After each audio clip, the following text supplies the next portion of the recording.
In 1945, Japan was destroyed.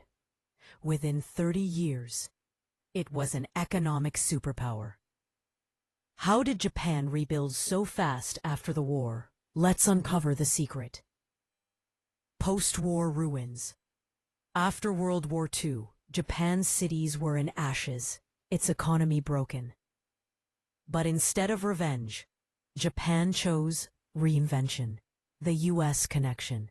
With U.S. support and reforms under General MacArthur, Japan rebuilt industries, improved education, and adopted modern technology.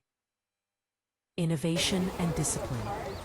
By the 1960s, Japanese companies like Toyota, Sony, and Panasonic redefined quality and innovation, turning made in Japan into a global standard. From ashes to automation, Japan's rise proves one thing: destruction isn't the end. With discipline and vision, it's a new beginning. On-screen text: Japan, the Phoenix economy.